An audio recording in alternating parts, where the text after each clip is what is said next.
You know how most mornings feel, right? It's this frantic race against the clock, just a mad dash to survive the day. But what if your day started differently? Today, we're going to dive into the 4 a.m. routine. And look, this isn't just another productivity hack. This is a whole philosophy for taking control of your life before the world's chaos can even touch you. And that is the core idea, right there. Waking up this early isn't about cramming more work into your day. Not at all. It's a strategic move. It's about building a life you actually respect. It's about shifting from constantly reacting to your day to intentionally creating it.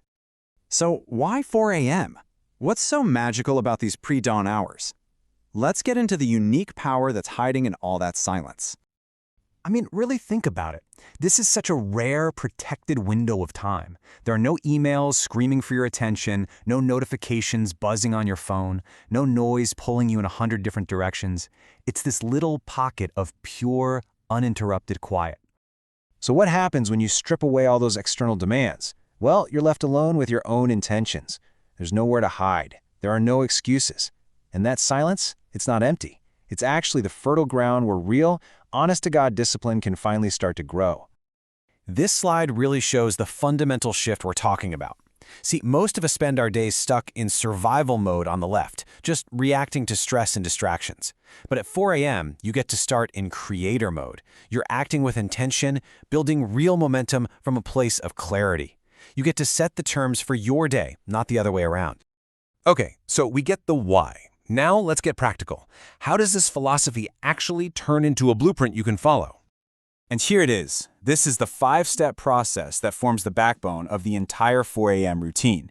It's simple, it's clear, and it's designed to build momentum from the second you wake up. Let's break each one down.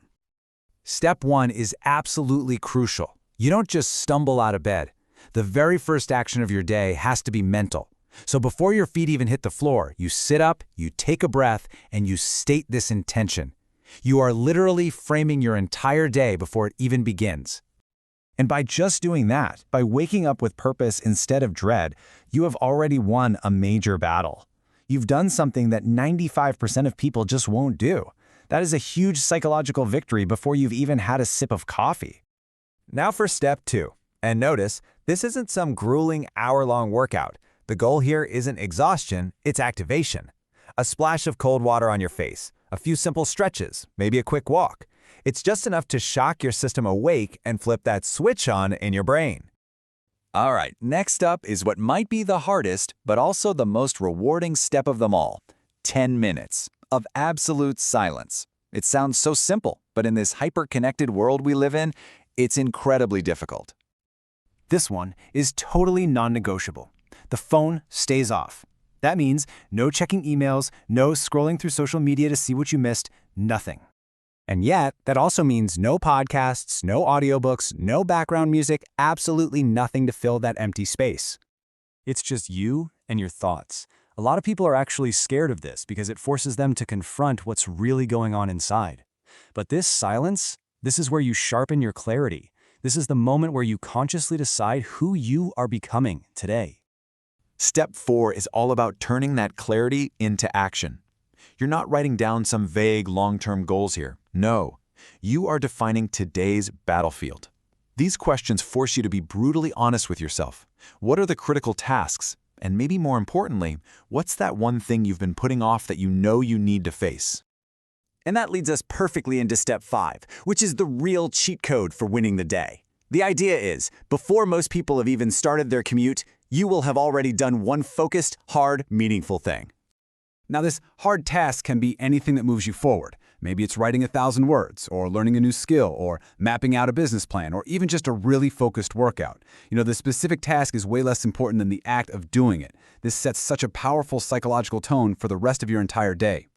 So, let's tie all of this together. What's the long-term payoff for this kind of daily commitment?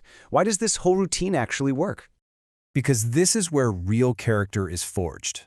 See, true discipline isn't about posting your workout at the gym or broadcasting your hustle for everyone to see. It's built in these quiet, private moments, these small decisions you make when no one else is around to applaud you. And the rewards you get from this quiet discipline, they're profound. This isn't just about getting more stuff done. You're gaining time, the one resource you can never ever buy back. You're finding clarity, the ability to see what really matters. You're taking back the wheel and gaining control over your life's direction. And from all of that, you earn this deep, unshakable form of self-respect. Ultimately, the entire philosophy comes down to this. You have to show up for yourself before the world starts demanding that you show up for it. It's all about filling your own cup first so that you actually have something left to give to others. And so that's the question this routine leaves you with every single morning. It forces you to stop just drifting through life and instead to actively choose day by day, moment by moment, the person you actually want to be. So, who are you becoming?